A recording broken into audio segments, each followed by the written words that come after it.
warriors. Living and surviving are two different things. Today's featured guest is Dr. Varnado, OB/GYN and lifestyle coach. Please give a warm warrior welcome to Dr. V. Dear Life Warriors, it's me, Shar, your favorite corporate life coach. And today I have a very, very special guest. Her name is Dr. Varnado. We're going to call her Dr. V from this point on. But she practices OB/GYN and lifestyle medicine. Currently, though, she is a podcaster and a coach. So, I'm all about the coaches of the world. This is what we do. We bring you information. We bring you wealth of knowledge. So we're going to get all into it. But right now, let's welcome my new friend, Dr. V, to the show. Hello. Thank you for having me, Shar. I am so excited to be talking to you. So the biggest thing for me that I try to bring to my life warriors, I call them life warriors, is a wealth of information as it pertains to your health. Correct. Okay. Yeah. And I love that you are semi-retired from the OB/GYN world, but I'm sure with all those years of experiences, especially when it comes to women's health, there is just so much you want to bring to our attention, because I'm not going to lie. I did not get a full hold and control of my own health until about a good 8 years ago. 8 years ago. And lucky for me, I do have in my life she actually is a functional GYN doctor. That was the one that started to point out a lot of different deficiencies in my body that was causing me to have, certain reactions from my mood, like everything just tied to the whole body, your whole self. Yep. So exactly.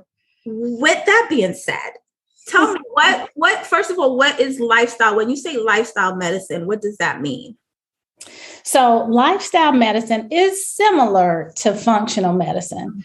Functional medicine is really kind of, I like to say, more of the chemistry of the body. They get down to the cellular element. Yeah. Lifestyle medicine actually empowers people to manage, treat, and prevent disease through lifestyle. And it is, you have to have both, really, right? The focus is exercise, diet, sleep, managing stress, connections and relationships, and avoiding risky substances like drugs and alcohol. So those are the pillars of lifestyle medicine. And I was talking to a friend of mine yesterday who she just got off of a functional medicine visit. Uh-huh. And I said, she was just talking about how much it costs, and nothing against it. I have a functional medicine physician as well. The problem is that that's not always available to everybody. And what I love about lifestyle medicine, everybody can go for a walk. You can get into bed an hour earlier. You can try to clean up your diet. And I really feel like that's the basics, the root cause. That you kind of have to get this foundation, and then you can move forward. Okay. So, with that being said, though, I think, so wouldn't we have to, how do we know what to do? Like, we come to you first, Dr. V, where you point out the areas that we need to pay a little bit more attention to. And, how does that process work? What does it look like? So I usually like to just get an assessment of what's going on and what problems that the patient, now client, has. Got to flip my language. Yes. But like I said, it's foundational. So, a lot of women, and, as an OB/GYN, people come in with these big problems and they think something's really wrong. And it may be, but they're like, I'm so tired. Well, how much sleep are you getting a night? About 3 or 4 hours. And you're like, well, let's maybe let you get some more sleep. And a lot of people deal with insomnia and they have difficulty sleeping. And a lot of times that's due to stress as well. Yeah. So it's really going to be different for everybody. But the basics are, exercise, diet, sleep, all of those that I just listed. Yeah. Wow. How did you make the transition from, because this is your own business now, you're coach. Yeah. I love it. How did you make that transition from going from being practicing OBGYN into the coaching? Did you find that difficult? You know what? The difficult part, this was the difficult part. Yeah, tell me. The difficult part was saying yes to leaving private practice. Oh, that was it. Like, it took me 5 years. I knew, I was like, something's not right. My family here, I'm working a lot, balancing it all. It just didn't feel right. The other thing that didn't feel right is medicine. I like to spend time with my patients. However, your schedule is set up that you really can't spend a lot of time with your patients. So my patients would have to wait, and they didn't mind waiting because, they knew that they were going to get, the special attention, the whole person experience, right? Mm-hmm. But it just didn't feel like I fit in anymore. Oh. And what I started doing to kind of scratch that itch was, I'm like, okay, look, you didn't even have to come to the doctor for this today if you would have just known X, Y, Z. Right. And that happened a lot. Or there are women who would suffer, especially with periods, heavy, painful periods, and they're suffering and they think it's normal and they don't come to the doctor. And so I started by making a podcast with all of those topics that I just felt like I see every single day, but women don't have a lot of knowledge about. And so once I made the podcast and I got some feedback and they're like, it's really good. And my patients were giving it to their friends and their daughters. It almost felt like, okay, maybe I found my way out. COVID hit. Didn't COVID change everything for everybody? Yes. It changed everything. And so for me, it meant shorter days in the office, more time with my family. And when that happened, I said, I think I like this. Yeah. Like, I've been missing all of this. And for me, saying, okay, my family's important, my health. You said something very funny. You're like, okay, the doctors know what to do. But I really haven't gotten my health regimen under control until I retired because I didn't have time. I didn't have time. And if you're on call and delivering babies, what do you think that does for sleep? Like, you're lacking sleep. You're lacking sleep. And so really, doctors, caregivers, nurses, we're all human like everybody else trying to figure this out. Love that you brought up the COVID shift. I see some of your topics here. What's the name of your podcast? We got to let people. Office Visits with Dr. V. Office Visit with Dr. V. Hello, yes. Please go and subscribe, follow. Yes. She has a wealth of information on there. Some of her topics are how to leave your dream career for purpose. I had to be pushed into mine. We'll talk about that. Women's health, how to implement lifestyle changes, because I think that is part of the issue. Knowing, but actually putting it to action and putting it in place is a whole different story. Absolutely. And mommy guilt. I gotta unpack that because I know. Listen, I could only guess what that means, but I'm going through even now with finally. My kids are 25 and 19. Let me tell you, I missed so much because I was working.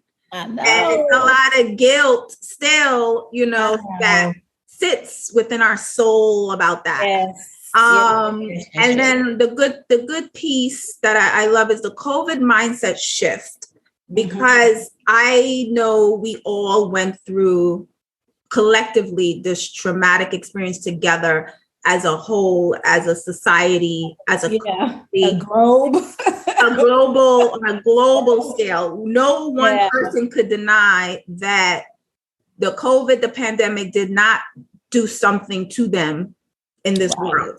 Right. And what I'm recognizing in corporations, because I'm a corporate coach and I go in, to coach the professionals and, of the organization, I'm noticing that the one common theme is that, number one, they're now putting family first.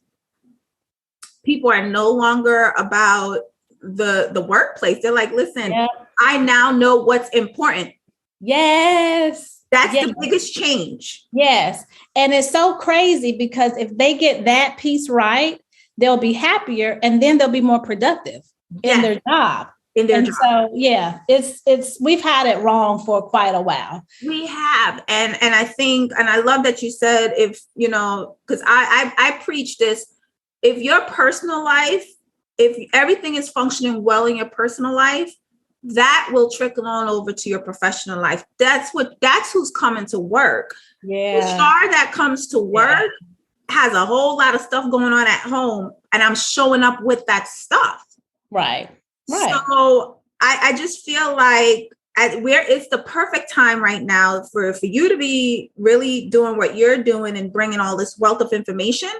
But I also feel like it's the perfect timing for just people in general, organizations in general, to really take a hard look at individuals' health and wellness and invest in that. Invest in that.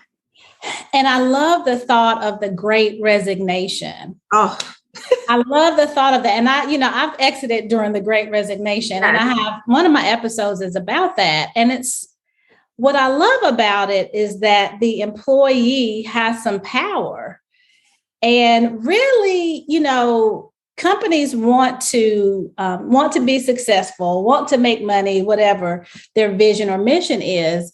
But you've got to take care of your people first. And if you take care of your people, then they will take care of your company. And so the power has shifted.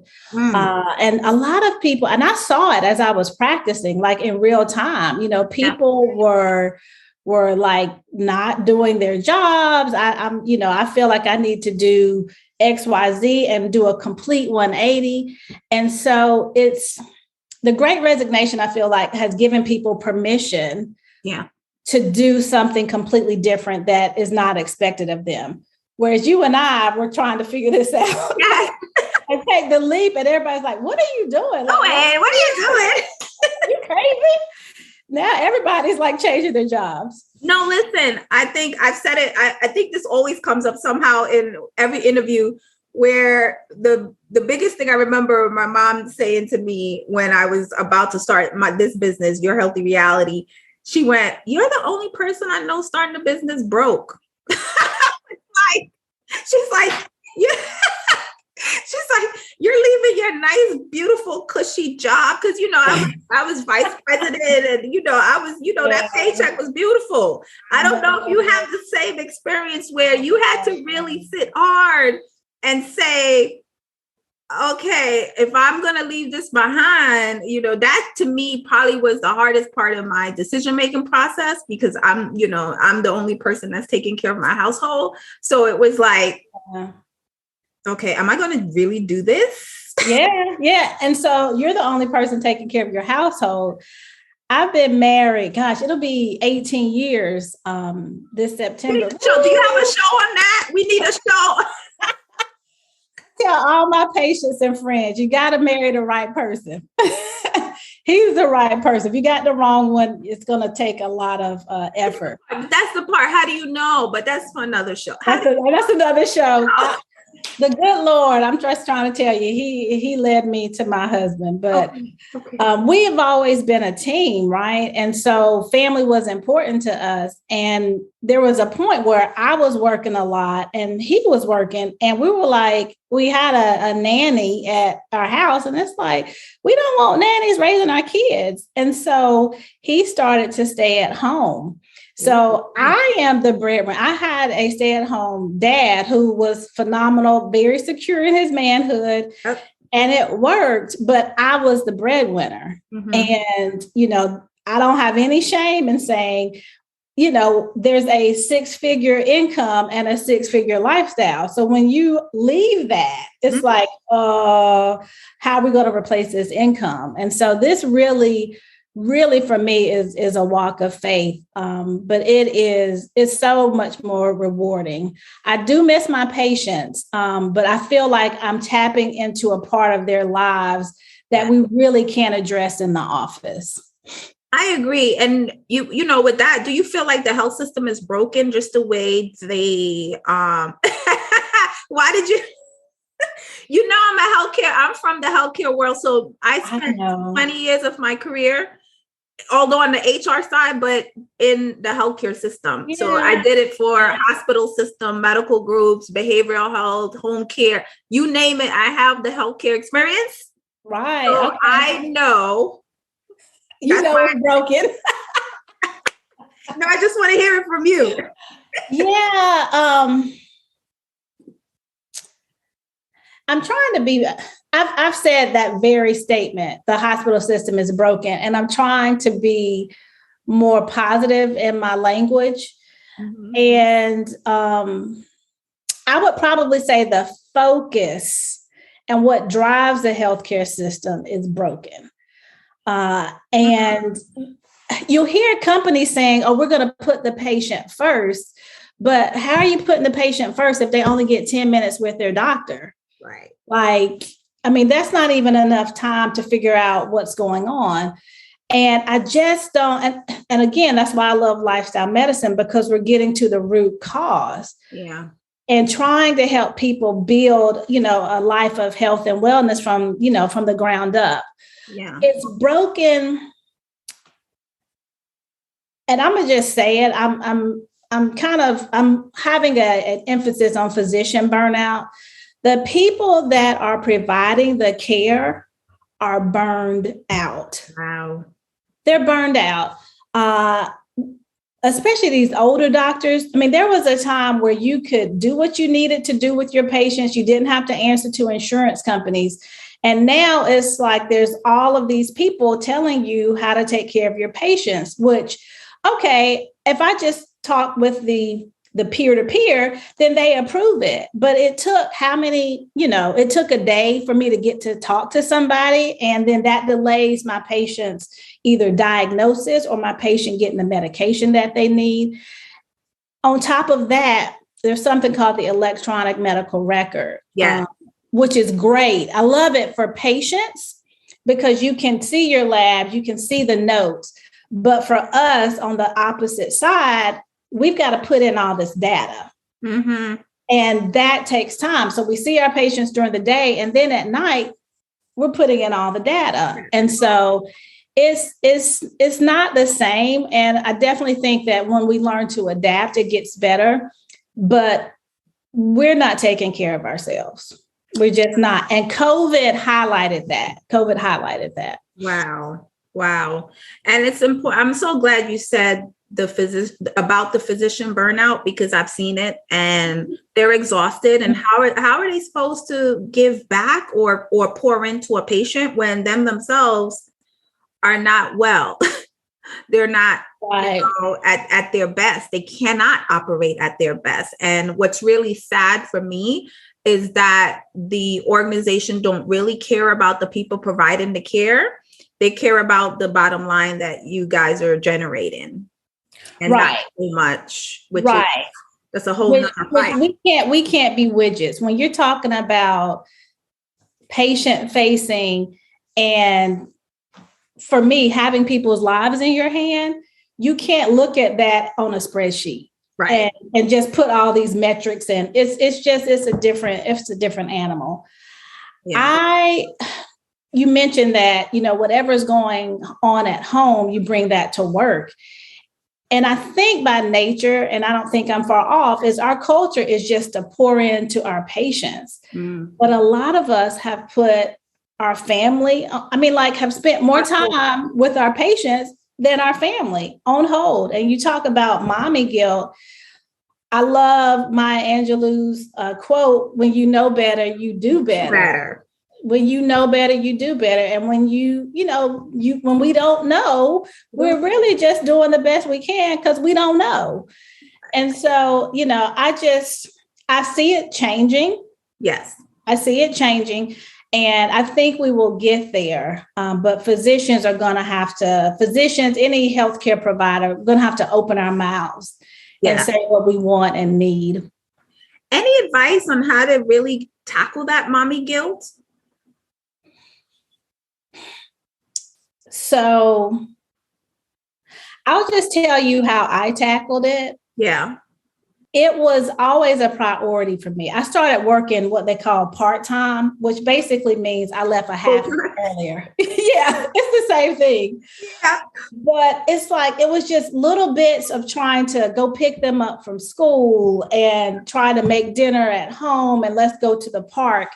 And really just trying to say, I'm going to sacrifice what I feel on this work end is throwing me off balance, and I didn't quit my job, but I just took a half day off and it started to feel better. I felt, it was almost like, at least I'm doing something, giving yourself some grace. Yes. Giving yourself grace, because what we don't realize is that I have a son and a daughter. They see mommy going to work, killing it, successful. I mean, we walk out and I hug my patients, and they're like, who was that? And who was that? And so on the flip side, they also see success and they also see what, makes me happy in that regard. And so we just want to have a balanced impression with our children. Yeah. But if you know that you can do better and it's just like eating away at you right here, you got to take some steps, whatever that may look like. You've got to move a little closer to what you feel like you need to give to your children. Absolutely. I agree with that.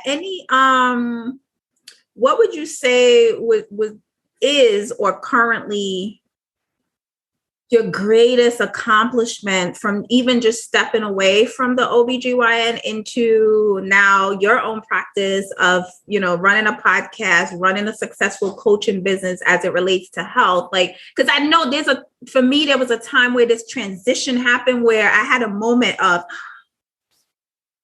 I'm really doing this. Yeah. Like, I'm still in business. Like, I just celebrated 4 years this year. Congratulations. And I have 2 published books. Listen. And I didn't come out the gate thinking I was going to publish anything. Honestly, I was just trying to change one life at a time, one step at a time. And next, I published a book, and then I published this journal that I created this technique. And I'm like, wait, I did that. I literally had to take a step back and look at my accomplishments and say, wait, you did something big in this world. Celebrate it. Yeah, absolutely. So you looking back, what would you say, like, what makes you your proudest moment? Okay. So, all right, Shar, you're going to have me back in a few years, because I just left private practice August of last year. So we're coming up on a year. And I still did what we call locum. So I was kind of filling in here and there as a physician. And so the last time I worked was in the end of December. So I'm still kind of transitioning. What I love about what I've been able to do up to this point is really figure out that I can rely on me and that I know what I'm doing as far as how to get me from point A to point B. Any physician will tell you that once you say, I want to be a doctor, and you step on that treadmill, every single step is planned out. What tests you have to take, okay, then you go to medical school and you take this test, and then you go to residency, and it's all planned out. Yeah. And with entrepreneurship, you've got to figure it out. And for a few months, I was like, I was watching Netflix. I was like, okay, I got to get up and just figure this thing out, because nobody's going to do it. It's me. And so I've gotten there.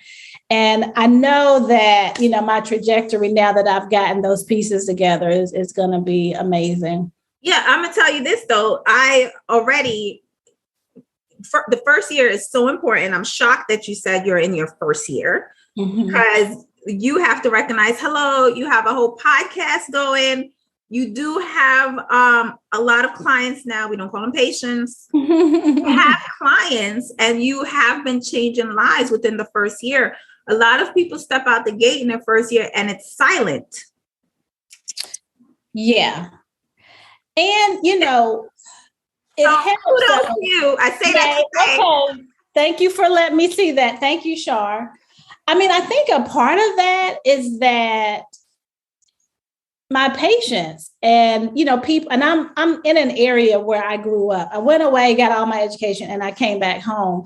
And so people know me and trust me as Benita. They knew Benita before it was Dr. V. Dr. V. And my heart has always been pure and kind. And so people trust me. And so I think kind of having them go along with me on the journey has helped a lot. And I told people, look, I'm transitioning out and this is where I am. And so by doing that before I left, that helped with the transition. I'm still not where I want to be. But yeah, I'm probably better off than most. Yes. Off topic. Did you get a lot of Dr. V jokes being an OBGYN? Did you get... Actually, no. Oh my God. I should have been your patient because I would have most certainly been walking in there with tons. Oh gosh. This is what one of my patients. Sorry, life warriors. Sometimes I get off topic. Well, no. I was going to tell you one that was really funny. She called me Diggy Doc. It's like Diggy Doc. I'm like, okay. So yeah, I didn't get a lot. That's funny that you say that. It just, as you said, Dr. V, I said, okay, stop. Okay, we're back. We're back to our regularly scheduled program. Okay. All right. So this was amazing. Is there anything you would like to leave our life warriors? If you had to just tell us one very important thing, what would that be? What's the message? We're all about empowering, motivating, giving hope. Absolutely. The one thing I would say is that your spirit knows. Ooh. Your spirit always knows. Your spirit knows that you're not happy. Your spirit knows that you're not well. And we don't listen to that. We can feel it and we kind of push it aside. Yeah. But it comes to a point where, God's not going to let that sit, and it gets louder and louder. And so I think really just kind of acknowledging that we intuitively know where we need to be and what's best for us. And when something doesn't feel right, it ain't right, and it deserves your attention. It deserves your attention.